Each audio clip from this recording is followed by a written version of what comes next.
డిఫరెంట్గా ఉండాలా స్కూల్ మనకు గుర్తింపు అనేది ఉండాలా, విశిష్టంగా ఉండాలా మన స్కూలు అనేది ఖచ్చితంగా విశిష్టంగా ఉంది సార్ ఎప్పటికీ ఈ school. Thank you.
South Korea.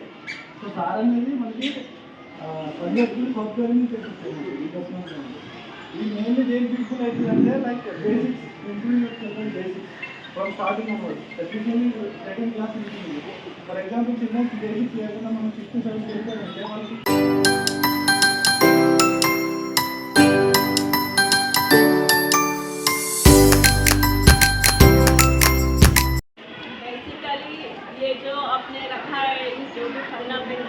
बच्चों के लिए वो डेवलपिंग अच्छा है सर. అందరికీ నమస్కారం. మన చాలా పిల్లలు బాగా చదువుతున్నారు. మా పిల్లలు ముగ్గురు ఉన్నారు. ముగ్గురు కూడా బాగా చదువుతున్నారు.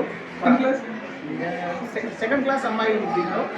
ఆ అమ్మాయి కూడా చాలా బాగా చదువుతుంది సార్. రీడింగ్ కూడా చదువుతారు, స్పీకింగ్ డెవలప్ స్కిల్ వస్తుంది. దానివల్ల ఇంకోటి ఏమవుతుందంటే సార్ వాళ్ళు ఇక్కడ మాట్లాడగలుగుతారు. సెకండ్ వన్ అనేది భయం అనేది పోతుంది. ఫస్ట్ ఇంకోటి సార్ నేను చేసిన ప్రోగ్రామ్స్లో 5th క్లాస్ మా అమ్మాయి మనం చెప్పింది. మా ఊళ్ళో టైం దొరకలేదు సార్ మొన్న చెప్పారు. ఇక్కడ చాలా ఎక్సలెంట్గా చెప్పారు. హాని ఆమె కూడా చాలా మంచిగా ఉంది సార్. స్కూల్ ముగ్గురు కూడా బాగా చదువుతారు సార్. అయితే సార్ మీరు ఏదైతే తీసుకుంటున్న నిర్ణయాలు చాలా కొన్ని ఖర్చు కూడా ఉన్నాయి, చాలా ఎక్స్పెన్సెస్ అవుతుంది మీకు. కానీ మీరు దీనికి లెక్క చేయకుండా అన్ని ఫెసిలిటీస్ను ఇక్కడ విలేజ్ లెవెల్లో చాలా అన్ని స్కూల్స్ కంటే డిఫరెంట్గా ఉండాలా స్కూల్ మనకు గుర్తింపు అనేది ఉండాలా, విశిష్టంగా ఉండాలా మన స్కూలు అనేది ఖచ్చితంగా విశిష్టంగా ఉంది సార్ ఎప్పటికీ ఈ స్కూలు. సార్ ఉన్నప్పటి నుంచి కూడా ఇంగ్లీష్ మీడియం స్కూల్ ఫస్ట్ అనుకుంటున్న మన వర్ణి మండలంలో పెట్టడం జరిగింది.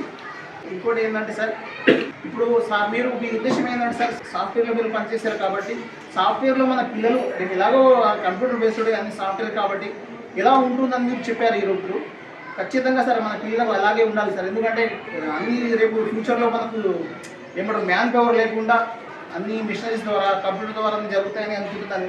కాబట్టి అటువంటి డెవలప్మెంట్స్ కోసం మన పిల్లలకు అవసరం. కాబట్టి వాటికి సంబంధించిన కమ్యూనికేషన్ స్కిల్స్ డెవలప్మెంట్ చేయాలి సార్ ఇప్పుడు లెవెల్లో. Sir thank you sir.